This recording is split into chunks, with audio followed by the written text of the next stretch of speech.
The story opens in the citadel of Ares Prime, a colossal training complex suspended above a war-scorched planet. Beneath its armor floors, engines hum like restrained thunder, powering the ancient arena known as the Crucible, where cadets from across the galaxy come to earn the right to call themselves Legion-born. The day is ceremonial. Every decade, a new generation of warriors faces the war beast, a bioengineered creature designed to sense fear, weakness, and dishonor. It is a final test before joining the ranks of the Empire's elite guardians. The cadets, clad in ceremonial armor, stand in formation.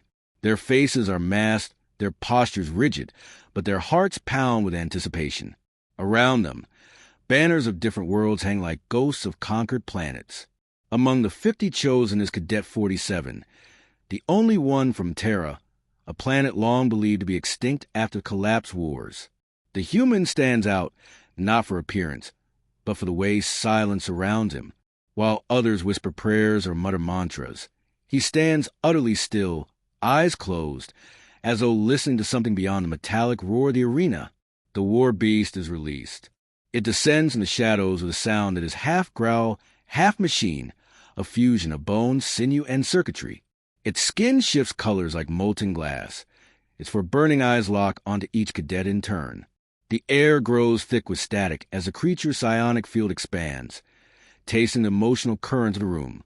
The cadets stiffen.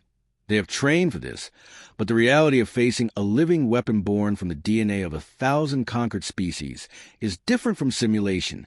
The first cadet steps forward, a proud warrior from Zereth Prime, his armor gleaming with gold filigree. He bows with precision and raises his blade. The war beast circles him once, sniffing, then lunges. The strike is instant, brutal. The cadet blocks, rolls, and slashes, his movements perfect in form. But the war beast's senses go deeper. It feels hesitation behind the technique. The creature slams the cadet to the ground and roars, the sound echoing through the steel dome. A red light flashes above him. Failed. He's dragged away by drones, unconscious. The next cadets fare no better. One shows aggression masking fear. Another shows compassion mistaken for weakness. The war beast tears through them, unrelenting yet never killing, only testing, exposing what lies beneath. Each defeat adds weight to the air, and each failure echoes louder in the hearts of those still waiting. Finally, the war beast stops before the human. The arena hushes. Even the instructors, watching from the observation deck, lean forward. The war beast lowers its head slightly, its nostrils flaring. For the first time, it hesitates, not out of confusion, but recognition. The creature tilts its head, as if listening to a distant memory.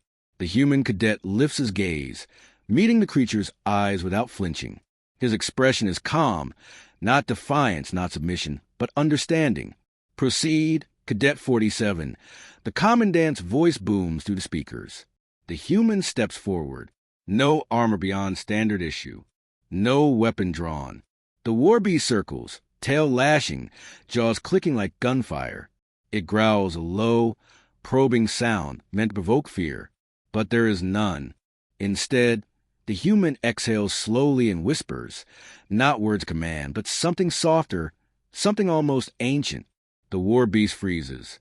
Its mechanical muscles twitch. It sniffs again, lowers its body slightly, confused. Observers murmur. The commandant demands sensor readings. What's happening? Is it malfunctioning? No, sir, a technician stammers. It's submitting. And then it happens. The impossible moment. The war beast kneels. The massive creature, forged in the Empire's most brutal labs, bows its head before the human, letting out a sound that is not a growl but a deep, mournful hum, almost reverence. The human places a hand upon its metallic hide, and the energy around them changes. The beast's bioluminescence dims to a peaceful blue. Its aggression vanishes. Every cadet watches in silence, some in awe, others in fear. The commandant's face hardens, knowing this is not obedience. It's recognition of something ancient, something the Empire thought erased long ago.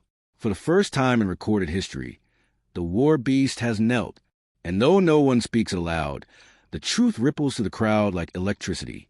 The human did not pass the test. The test passed him. The silence after the kneeling stretches on like a hell breath. In the observation deck above the arena, instructors, geneticists, and warlords exchange quick, uneasy glances. The war beast has never bowed to any being, not even its creators. Its programming is absolute. Recognize strength through dominance, submission only through defeat. Yet the human cadet, with no weapon raised and no aggression shown, has somehow inverted the laws written into the creature's blood. Pull the feed, the commandant snaps. No external records. Not a word leaves this chamber. Technicians scramble, cutting the live feed before the thousands of watching initiates in other halls can witness the anomaly. The commandant turns to his aides. Bring the human to me. Quietly. Below, the war beast still kneels, its breathing slow and rhythmic. The human cadet, Arion Vale, designation Cadet 47, keeps his hand on its head.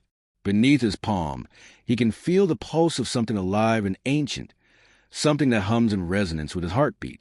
The creature's eyes, once pools of crimson fire, are now faintly silver, mirroring his own. When the arena doors finally open, security drones surround him. Arion doesn't resist. He simply looks at the war beast one last time. You remember, he whispers. Even after they remade you, you remember. The creature emits a sound that might almost be a purr before retreating into the shadows, leaving scorch marks where its claws had sunk into the steel floor. Arion is escorted to metallic corridors lined with holographic banners, records of the Empire's history, depicting its triumphs over countless worlds.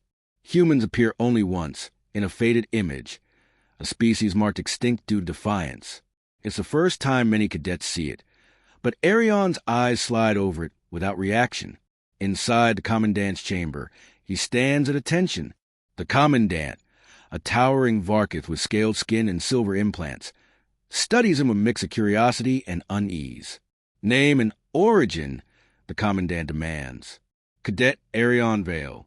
Terraborn, he answers calmly. The commandant's lip curls. Impossible. Terra was obliterated centuries ago. The genetic line was purged. Not entirely, Arion replies. His voice carries no arrogance, just quiet truth. Some of us survived. Hidden. Waiting. The commandant circles him, talons clicking against the floor. You manipulated the war beast. No, Arion says. It recognized me. A ripple of anger flashes across the commandant's face. You expect me to believe that a creature forged by our biolabs, infused with the essence of the conquered, would kneel to an ancient ghost of a race we wiped from the stars. You didn't wipe us out, Arion replies, eyes lifting to meet his superiors. You silenced us, but we were never your creation to erase. The war beast knows that. It was built from what we left behind. The commandant slams his fist against the console, cracking the alloy surface. You speak treason. I speak truth, Arion says quietly. You built your empire on what you couldn't understand. You took our weapons, our sciences, our children, and turned them into tools. But the soul of what we made never belonged to you. The commandant leans back, suddenly contemplative. You claim ancestry to the species that nearly destroyed the cosmos with their arrogance, and yet you stand here unarmed, unflinching. What is it you think the war beast saw in you? Arion takes a slow breath, recalling the moment in the arena, the weight of the creature's gaze, the recognition in its eyes. Not strength, not fear, familiarity. The war beast was designed from fragments of our genetic code. Beneath the layers of modification, it still carries the imprint of its makers. When it sensed me, it remembered what it once was, what we once were. The commandant's silence deepens. The truth is dangerous, but undeniable. The war beast's reaction was no glitch. It was awakening. Finally, the commandant gives an order in a low growl. Transfer the human to containment. Notify the High Council. They'll want to see this relic. As guards escort Arion away, he passes other cadets watching from corridors. Some stare in fear, others in awe. Word spreads like wildfire despite the commandant's orders. The human made the war beast kneel. For the first time in decades, the Empire's perfect order trembles. Inside his cell, Arion sits cross-legged on the cold floor. A faint hum fills the room, like distant thunder or breathing metal. Through the reinforced wall, he can sense it. The war beast is not far. It's restless, pacing, as though connected to him by an invisible thread. Arion closes his eyes and whispers softly, ancient syllables that predate the Empire. The war beast stills. Across the walls, surveillance monitors flicker. Its heartbeat matches his again. The guards outside glance nervously at their consoles. "Sir, we're detecting psionic interference from the containment wing." The commandant's eyes narrow. "Seal the sector." But it's already too late. The war beast lifts its head and releases a roar that shakes the entire citadel. The bond has reawakened. Something the Empire cannot control. Something older than its foundations. And in the silence that follows, a new kind of fear spreads. Not of war, but the return of what came before it. The citadel of Ares Prime trembles in the wake of the war beast's roar. Warning sirens flare through every corridor, lights shifting from white to crimson. Soldiers scramble, unaware of what truly caused the disturbance. In the command tower, the High Council of the Empire convenes, a circle of 7 beings, each representing a world once conquered by humanity. They are the inheritors of that ancient vengeance, the architect of the order that replaced Earth's shattered dominion. The commandant stands before them, head bowed. The war beast has formed a bond with the human cadet. We've contained both for now, but the creature refuses to obey any command protocol. It will not be restrained. Counselor Vorin, an avian with feathers of silver glass, leans forward. Impossible. The beast's control codes are absolute. Then the impossible has occurred. The commandant growls. The moment the human arrived, the creature recognized him. Counselor Seraph, the oldest among them, speaks softly. Recognize him or remembered? The room falls silent. For all their power, even the council fears the legends of the old wars, the time when humans were not the weakest, but the most feared species in the known galaxy. They had once created life to serve them, machines, hybrids, and sentient warforms, and when those creations rose in rebellion, humanity had unleashed horrors that scorched worlds.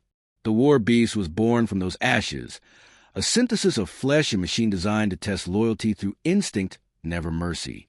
To think that one of its makers, or their bloodline, had survived, that was unthinkable. Back in the containment wing, Arion Vale sits quietly as the war beast paces behind reinforced energy bars. Its massive body glows faintly, the blue veins under its armor pulsating in rhythm with his breathing. The guards have retreated, leaving drones to monitor them at a distance. Arion knows the creature could break free at any moment, but it doesn't. It stays close, protective, like a guardian remembering its purpose. He whispers again in the ancient tongue. The words are harsh, angular, carrying resonance that makes the air tremble. The war beast's eyes flicker with recognition. A faint voice fills the cell, synthetic, distorted, coming from the war beast's throat. Command, origin detected. Designation, maker, awaiting directive. Arion exhales, realization dawning. They never erase the core code. Beneath everything, you still remember us. The creature lowers its head. They changed my name, made me forget, but your voice, the words trail off into static. Arion stands, pressing a hand against a barrier. You were made to test them, to find truth beneath fear. But they've turned you into a weapon of obedience. We can end that now. The war beast growls low, not in threat but in assent. Moments later, the commandant enters with a team of soldiers. You will be transferred to Central Command, he says coldly. The Council wishes to dissect your genome and the creatures. You should be honored. Arion's expression doesn't change. You still think you're in control. Enough! The commandant snaps. Deactivate the containment field. The guards hesitate. Sir, the war beast. Do it. The field collapses with a crackle of blue light. For a heartbeat, the chamber is silent. Then the war beast moves. It doesn't attack. It steps between Arion and the soldiers, eyes burning silver. Energy radiates off its hide, like a storm breaking free from chains. The guards open fire. Plasma bolts striking the creature's chest, exploding into useless sparks. The war beast roars, not in pain, but in fury, a sound that rattles the foundations of the citadel. The commandant stumbles back, shouting into his comms. Seal every exit. It's gone rogue. But it's too late. Arion reaches out, pressing his hand to the creature's flank. Their connection deepens, and the citadel's systems flicker. Lights dim, power grids fail, and the holographic banners of the Empire sputter into static. The War Beast neural network, linked to the Citadel's own AI systems, spreads the awakening like wildfire. Across the complex, other War Beasts, those kept in hibernation, begin to stir. Their containment pods crack open, eyes glowing the same silver hue. Alarms blare as the Empire's most sacred creations rise, not in defiance, but in remembrance. Arion turns toward the Commandant. You made us monsters once. You forgot that monsters remember. The Commandant draws his blade, trembling. You don't understand what you're awakening. Arion's voice is steady. No, Commandant. You don't understand what you've been sleeping on. The War Beast steps forward, and the Commandant falters. The creature does not strike him. It simply kneels again, this time beside Arion. Its gesture is not submission, but allegiance. The meaning is unmistakable. The War Beasts recognize him not as enemy or commander, but as origin.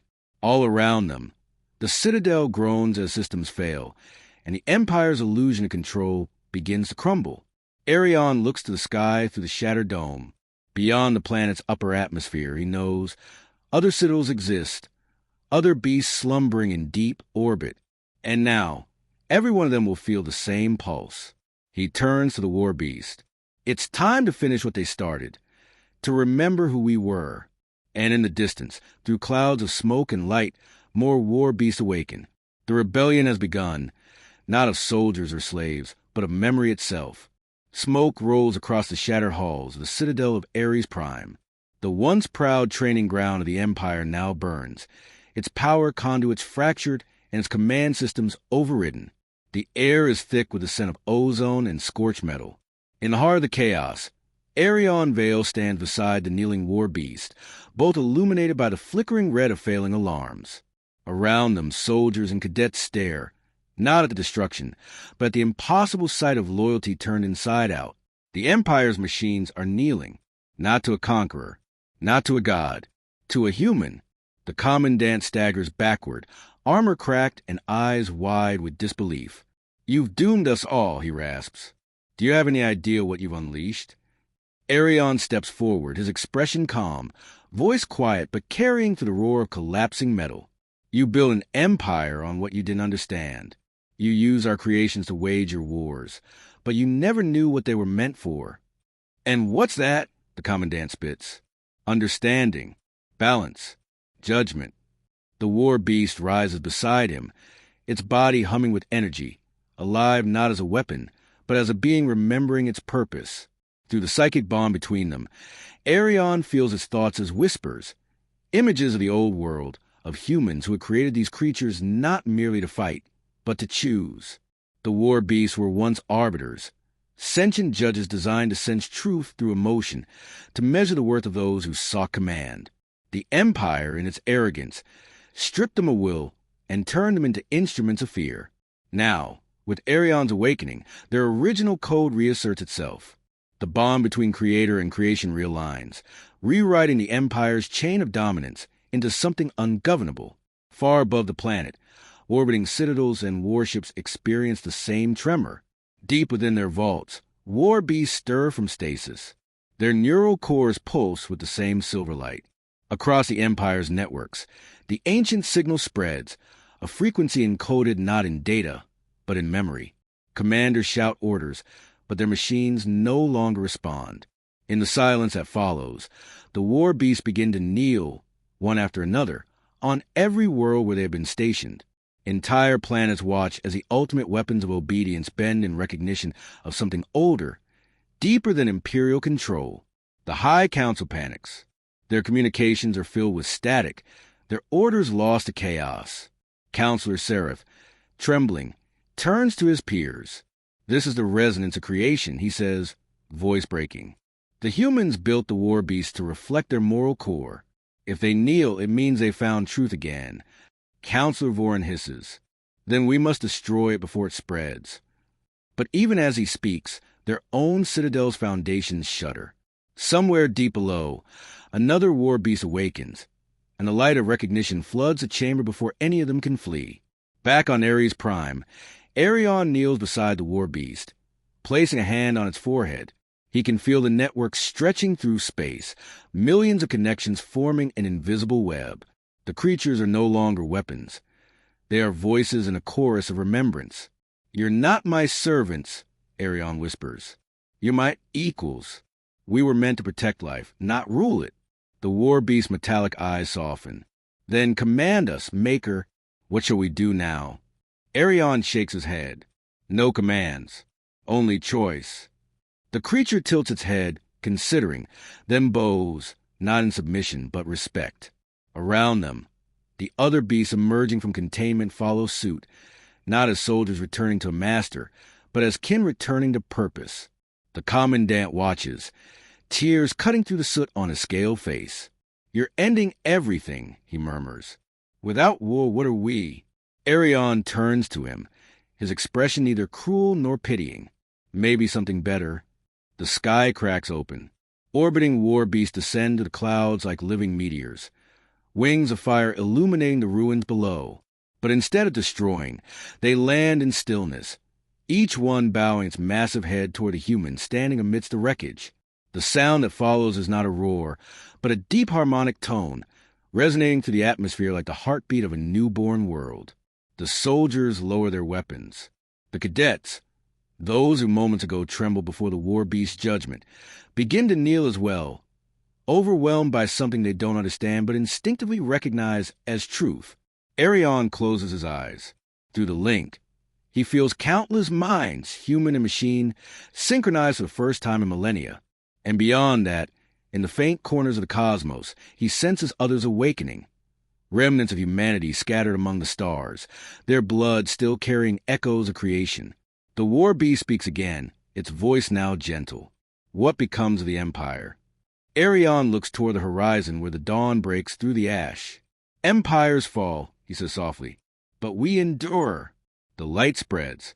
The citadel's ruins shimmer as the war beasts emit waves of cleansing energy, erasing the machinery of oppression, dismantling weapons, and shutting down every system built for conquest. In their place, silence and renewal. When the dust finally settles, the human and the war beast stand side by side, gazing at the rising sun over a liberated world. There are no banners left, no oaths of loyalty, no cries for vengeance. Only the hum of memory, the quiet breath of beings rediscovering what it means to choose peace. In the legends that follow, songs will be sung of that day, the day the war beast tested every cadet with Snarl, yet knelt before the last human not out of defeat, but recognition, because in its kneeling, the galaxy remembered the oldest truth. The measure of power is not in who commands, but in who is willing to kneel in understanding.